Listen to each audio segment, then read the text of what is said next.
Hello friends, good afternoon. Welcome to our channel जय माता दी learning programme. आज के वीडियो में हम शुरू करने जा रहे हैं फिजिक्स क्लास 12। फिजिक्स क्लास 12 आज से हम शुरू करने जा रहे हैं क्लास 12 की फिजिक्स, जिसका पहला चैप्टर है कूलाम का नियम तथा वैद्युत क्षेत्र। चैप्टर 1 जिसका नाम है कूलाम का नियम तथा वैद्युत क्षेत्र।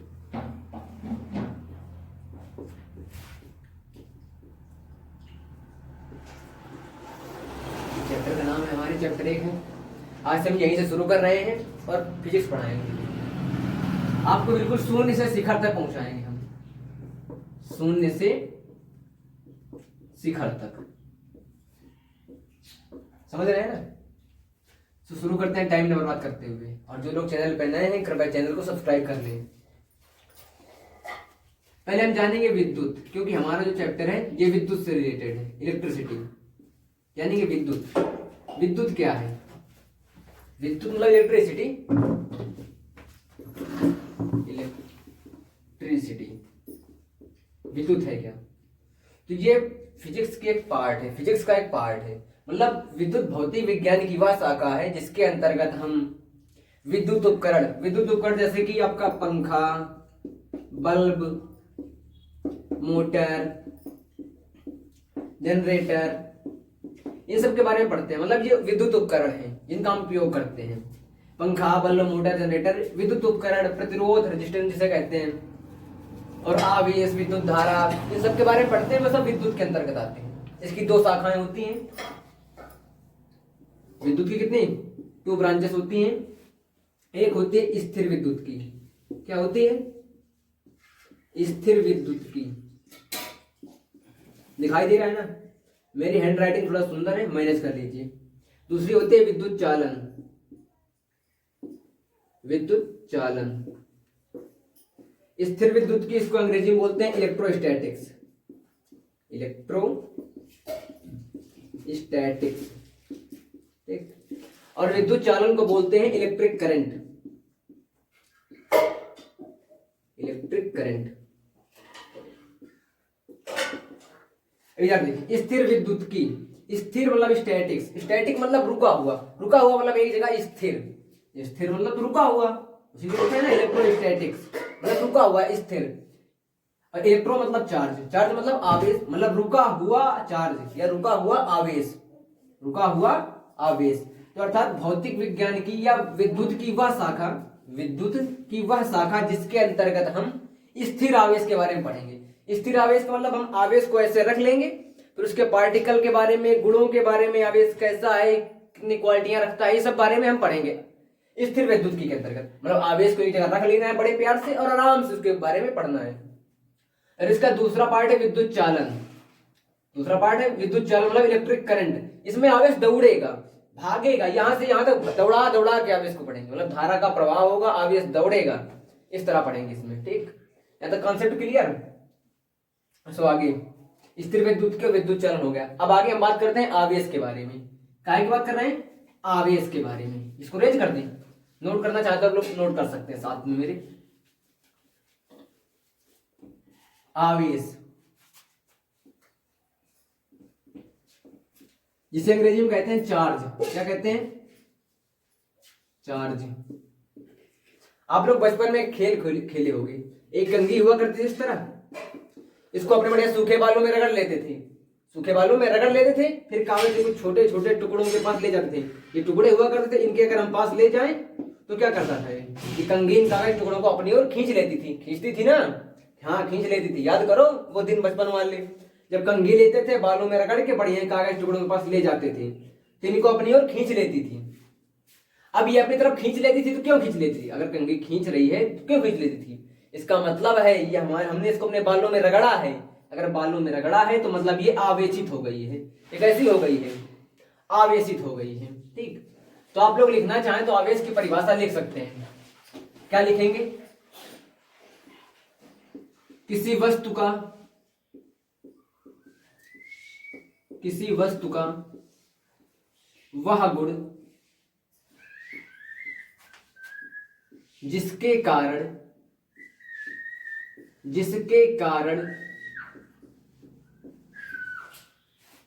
वह अन्य वस्तुओं को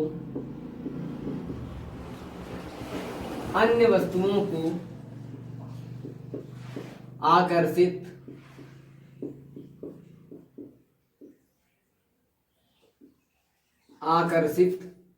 अथवा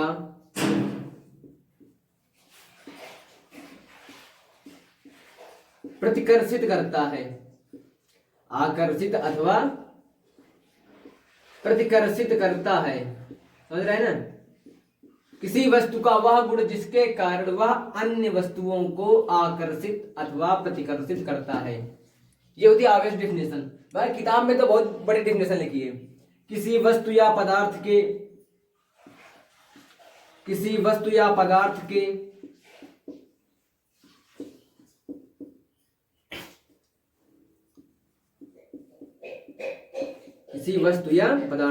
आप लोग मेरे साथ लिखते जाएं, आपको नोट बनाने में सुविधा होगी। विद्युतमय हो जाने के गुण को, किसी वस्तु या पदार्थ के विद्युतमय हो जाने के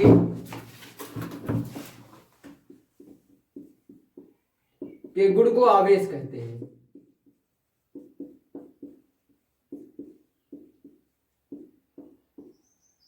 समझ गए ना, या तो डिफिनेशन हो गई हमारी। किसी वस्तु का वह गुण जिसके कारण वह अन्य वस्तुओं को आकर्षित अथवा प्रतिकर्षित करता है, ये हो गया आवेश डिफिनेशन। अगर आप लिखना चाहें तो अथवा करके ये लिख सकते हैं, अथवा करके लिख सकते हैं। किसी वस्तु या पदार्थ के विद्युतमय हो जाने के गुण को आवेश कहते हैं। विद्युतमय हो जाने का मतलब है कि इसमें आवेश आ गया। विद्युतमय हो जाना मतलब आवेशित हो जाना, मतलब उसमें चार्ज आ गया। अब ये बताएंगे आवेशित कैसे होती है, देखते जाओ बस। और आगे इसको नोट कर लिया हो तो आगे इसको रेज कर दे। चलो रेज कर दे।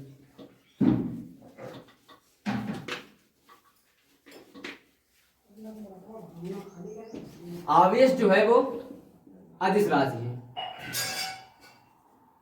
आवेश एक अदिश राशि है। कैसी राशि है आवेश? एक अदिश राशि है। ऐसा तो कहीं नहीं पढ़ा कि इसमें मतलब किसी वस्तु में पूर्व दिशा में 2 कूलम का आवेश है, पश्चिम दिशा में 3 कूलम का। ऐसा तो नहीं होता ना। अरे कोई वस्तु अगर होती है, मान लो तो इसी पर आवेश होता है, थोड़ी ना होता है इसकी पूर्व दिशा में इतना आवेश है, पश्चिम दिशा में इतना आवेश है। मतलब आवेश एक अदिश राशि है, इसी की दिशा नहीं होती। ठीक, नेक्स्ट आवेश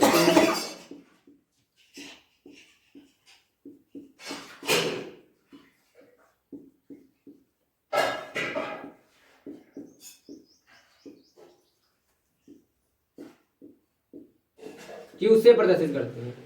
आवेश को क्यू से, स्मॉल क्यू से प्रदर्शित करते हैं। ठीक, कहीं कहीं कैपिटल क्यू भी लिखा मिलेगा, बाकी विशेष करके स्मॉल क्यू से ही प्रदर्शित करते हैं। ठीक, यहां तक हो गई क्लियर। अब आगे हम बात करेंगे आवेश का मात्रक। आवेश का मात्रक मतलब आवेश के यूनिट क्या क्या हो सकते हैं। याद करो, आपने कैसे 10 में एक फार्मूला पढ़ा था ना, I बराबर Q अपॉन T पढ़ा था ना। आवेश प्रवाह की दर को विद्युत धारा कहते हैं। दर मतलब समझ रहे हैं ना, अगर कोई भी राशि है, अगर उसको समय से डिवाइड कर दिया जाए तो उसकी दर हो जाती है। यहाँ पर आवेश का है, आवेश को हमने समय से डिवाइड कर दिया, आवेश की दर हो गई। यही तो आपने पढ़ी थी ना, आवेश प्रवाह की दर को विद्युत धारा कहते हैं। आवेश प्रवाह की दर को विद्युत धारा कहते हैं। अगर यहाँ से हम Q की वैल्यू निकालो तो क्या मिलेगा? Q बराबर IT, Q equal to IT। तो Q बराबर I क्या है? धारा। धारा का मात्रक एम्पियर। धारा है, विद्युत धारा है, धारा का मात्रक एम्पियर इनटू, ये इस तरह लिख दें, कोई दिक्कत नहीं है। T का मतलब सेकेंड, T मतलब सेकेंड, ये माइनस नहीं डैश है। ठीक, एम्पियर सेकेंड है, Q मतलब एम्पियर सेकेंड है। तो हमें आवेश का मात्रक क्या मिल गया? एम्पियर सेकेंड मिल गया। आवेश का एक मात्रक और होता है कूलाम। क्या होता है? एम्पियर सेकेंड को ही कूलाम कहते हैं। एम्पियर सेकेंड को ही कूलाम कहते हैं। चलो देख लो इधर एक चीज, इसको रेज कर दें। रेज कर दें, मैं साइड हो गया। स्क्रीनशॉट लेना चाहे तो ले सकते हैं। अब आगे मैं रेज कर रहा हूं। मान लो किसी चालक में कोई वस्तु है, मान लो ये एक वस्तु है, इसमें 1 एम्पियर की धारा, I बराबर 1 एम्पियर, I बराबर 1 एम्पियर, I बराबर 1 एम्पियर की धारा, T बराबर 1 सेकेंड, मतलब 1 एम्पियर की धारा 1 सेकेंड तक प्रवाहित होती है, 1 सेकेंड तक इसमें प्रवाहित होती है। हमें फार्मूला क्या मिला है? फार्मूला हमें मिला है Q बराबर IT, जहां हमें पता है I का मान 1 है और T का मान भी 1 है, तो Q बराबर 1 ही तो आएगा। एम्पियर सेकेंड कह सकते हैं इसको हम, एम्पियर सेकेंड, क्योंकि I एम्पियर, 1 एम्पियर 1 सेकेंड। तो आवेश की एक परिभाषा ये मिल गई, या इसे को हम एक कूलाम कहते हैं, या इसी को हम क्या कहते हैं? एक कूलाम कहते हैं। अर्थात किसी चालक में एकांक समय में, यदि किसी चालक में, लिख दूं क्या? चलो लिखे दे रहा हूं, इसको रेज करके लिखे दे रहा हूं।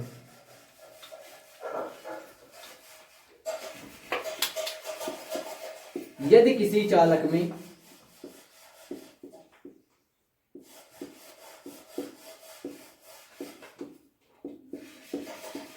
एक एम्पियर की धारा 1 सेकेंड तक प्रवाहित हो,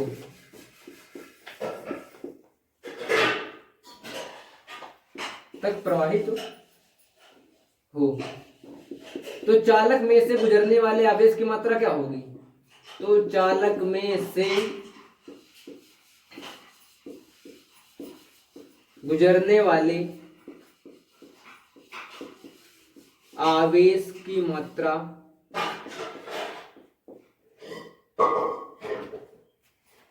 एक कूलाम, या 1 एम्पियर सेकेंड, या 1 कूलाम होगी। ये तो हो गए चार्ज के यूनिट हो गए। अभी इतने 2 ही हुए हैं। अभी मैं आपको एक जगह बार बताऊंगा, देखते जाओ। इसको रेज कर दूं, स्क्रीनशॉट लेना चाहे तो ले सकते हैं। जब हम साइड में हो जाए तो मतलब आप स्क्रीनशॉट ले लिया करिए, ठीक।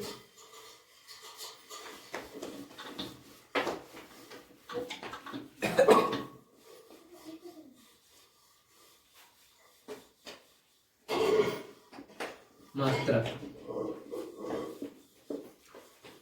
ठीक। एक मात्रक होता है इसका एम्पियर सेकेंड,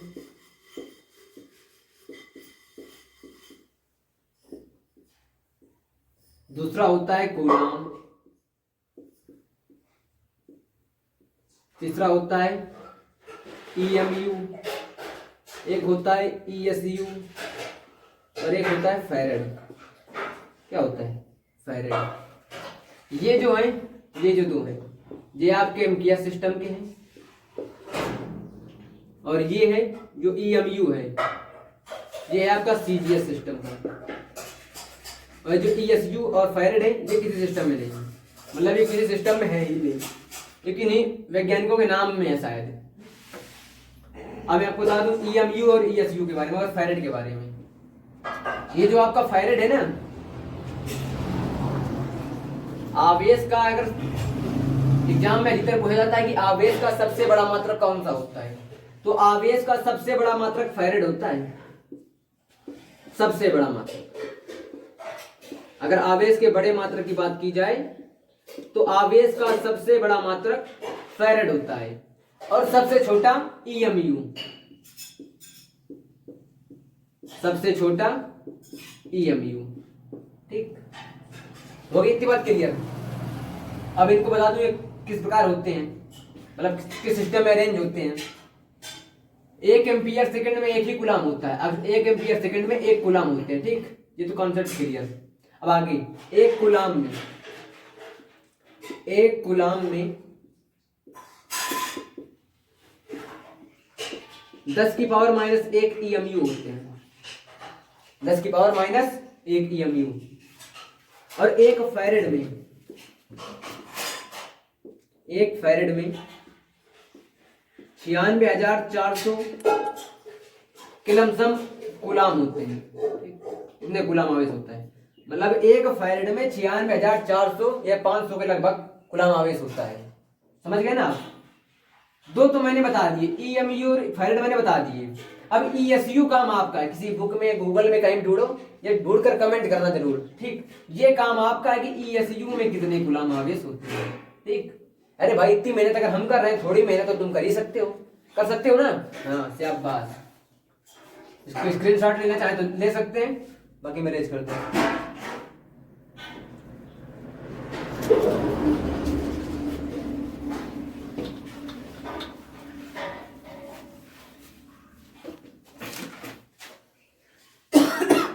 अब बात करें हम आवेश का स्थानांतरण।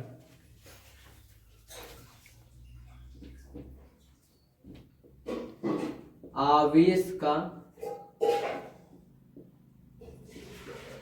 स्थानांतरण,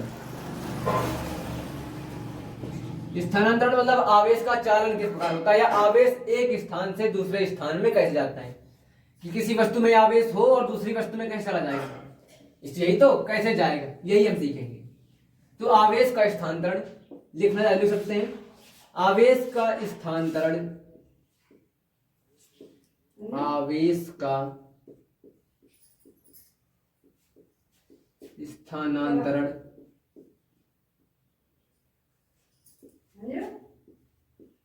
तीन प्रकार से होता है।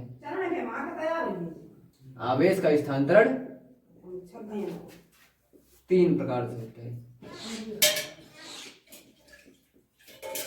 नंबर फर्स्ट, चालन द्वारा। नंबर दो, घर्षण द्वारा।